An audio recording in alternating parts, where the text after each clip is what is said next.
Salve galera, beleza? LF aqui com vocês para a resolução de mais uma questão da nossa playlist. LF resolve a prova do IME, Questões Objetivas de Química, aplicada em 2024 para entrada em 2025. Então, essa questão a gente vai falar um pouquinho sobre termodinâmica, cálculo de pH, temperatura de ebulição de soluções, enfim, uma quantidade grande de conteúdo para que você possa entender a resolução dessa questão. Belezinha? Então, vem com o LF, vamos resolver essa questão. Vamos lá.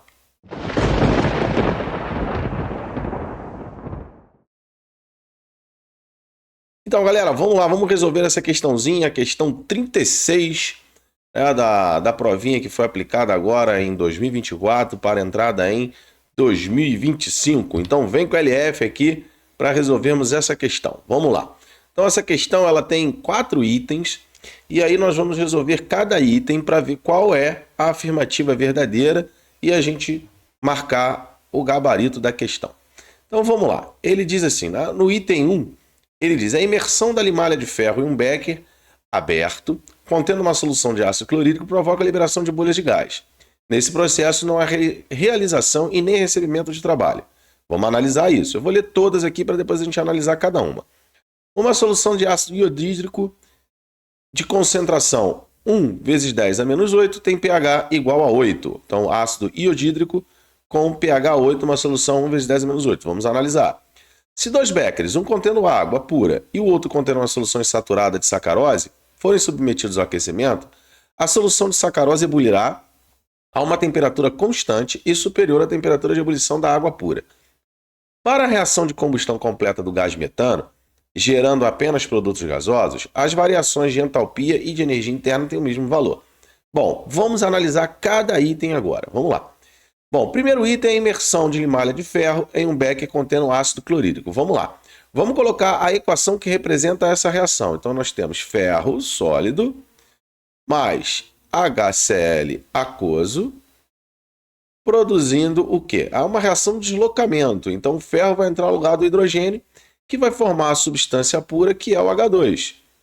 Logo, formará o cloreto ferroso. Vamos deixar aqui formando cloreto ferroso. E aí a gente vai ter que equilibrar essa equação. Vou botar um 2 aqui na frente, ó. A equação vai ficar equilibradinha, tranquilo. Então, aqui há evolução de gás. Como ele diz assim, provoca a liberação de bolhas de gás. E aí, agora ele comete o erro. Nesse processo não há realização de trabalho, nem recebimento. Há realização de trabalho porque há formação de gás. Então, esse gás aqui, ele vai ser o gás no qual a gente vai ver a realização de trabalho. Uma vez que o trabalho é realizado, é P vezes variação de volume, que vai estar associada à variação do número de mols de gás, RT. Então, como eu não tinha nenhum gás aqui no reagente, passo a ter gás no produto, o ΔN de gás vai ser igual a 1. Beleza, galera? Então, há realização de trabalho sim. Então, esse item é falso. Vamos para o item 2. Muito cuidado com o item 2. Olha só, ele diz assim, uma solução de ácido iodídrico, que é o HI, que é um hidrácido forte. Lembrando, todos os hidrácidos HCl, HBr e HI, todos esses três aqui são fortes. O HF é moderado. O outro representante da família 17 é moderado.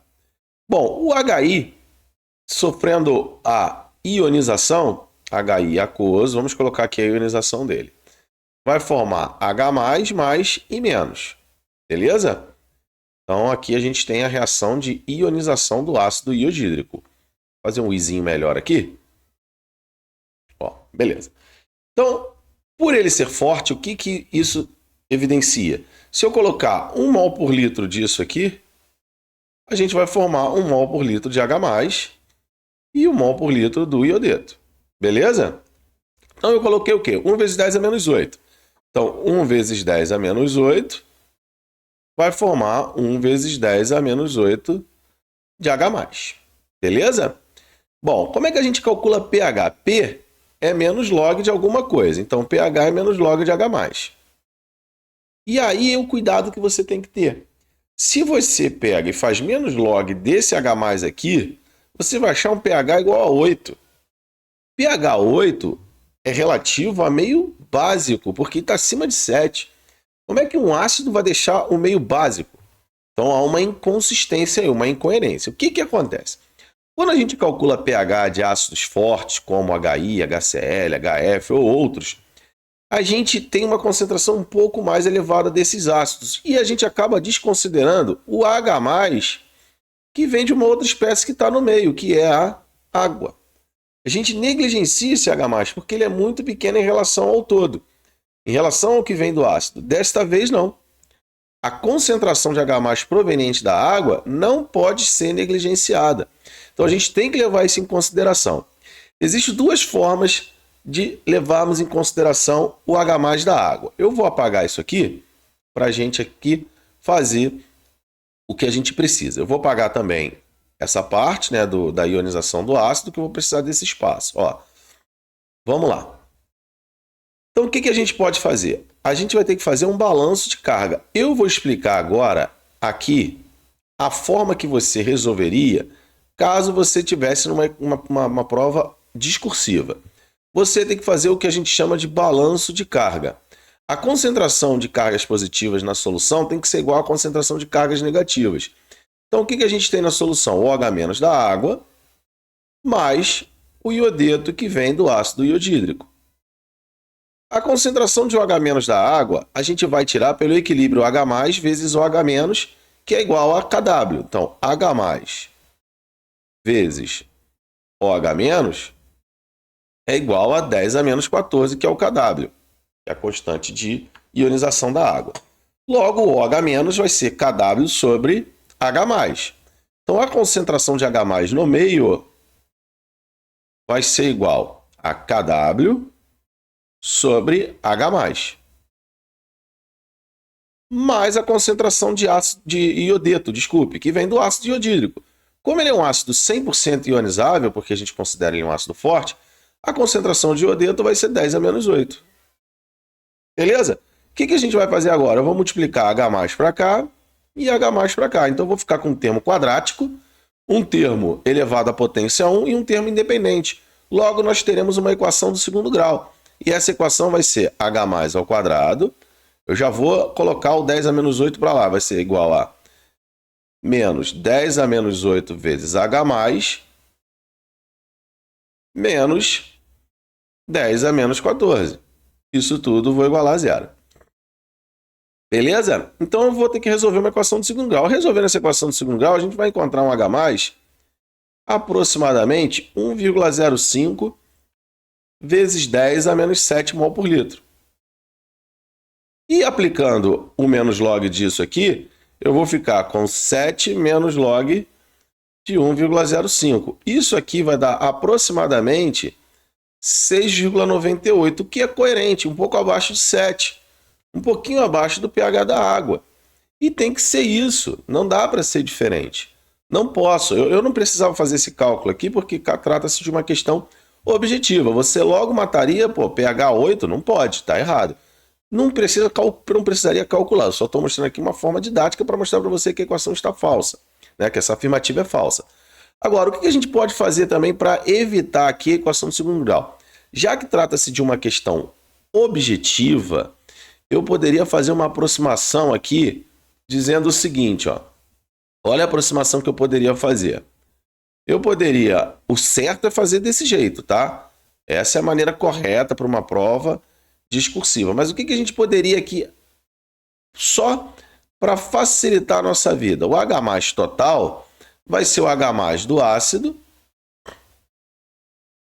mais o H+ da água. A gente pode considerar o H+ da água sendo próximo de 10 a menos 7, porque a concentração de H+ e o H- é quase igual. Não vai ser igual porque eu estou adicionando um ácido, tá?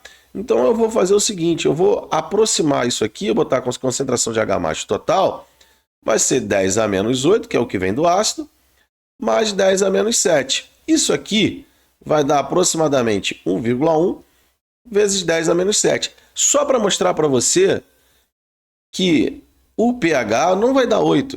Então ele vai ser 7 menos o log de 1,1. Isso aqui dá aproximadamente 6,96, quase igual ao que a gente achou antes. Mas eu volto a dizer, se fosse uma questão discursiva, você teria que fazer pelo balanço de carga. Combinado? Então vamos lá, agora vamos... Isso aqui então, o item 2 é falso. O item 3. Se 2 becquerels, um contendo água pura e o outro contendo uma solução insaturada de sacarose, forem submetidos ao aquecimento, a solução de sacarose ebulirá a uma temperatura constante, superior está perfeito, porque quando eu adiciono um soluto não volátil a um solvente, a temperatura de ebulição do solvente aumenta. Lembrando que toda vez que eu adiciono algo no solvente, esse solvente ele tem a preocupação de dissolver esse soluto. Então, quando ele fica preocupado em dissolver o soluto e ele vai ter uma eficiência de dissolução maior no estado líquido, ele vai evitar a passagem de estado líquido para outro estado físico. Então, ele evitará a ebulição. Então, o ponto de ebulição da minha solução, ele vai ser maior do que o ponto de ebulição do solvente puro. Beleza? Então, vem comigo aqui. A gente pode caracterizar isso aqui naquele gráfico de aquecimento, ó. Lembra do gráfico de aquecimento de substância pura e de mistura? Quando eu tinha substância pura, ele tem ponto de fusão e ponto de ebulição definidos.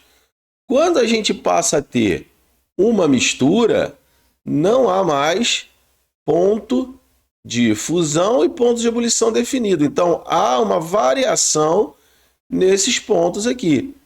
Existem misturas, por exemplo, eutética, no qual a mistura se comporta como substância pura na fusão, porém na ebulição vai ser idêntico, não vai ter temperatura constante, e só uma mistura que vai ter temperatura constante na ebulição, que é a mistura azeotrópica, que não é o caso. A mistura azeotrópica a gente vai ver um patamar justamente aqui na ebulição. Não é o caso de uma solução de sacarose com água. Logo, essa opção aqui também é mais falsa que uma nota de R$3.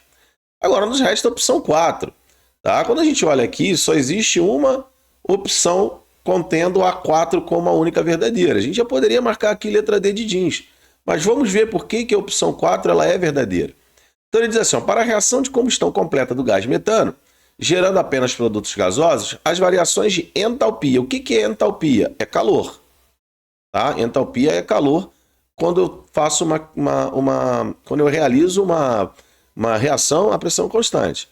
E de energia interna, que a gente chama de variação de energia interna, a gente chama de U, ou ΔU, tem o mesmo valor. Ele diz que, então, que ΔU é igual ao calor.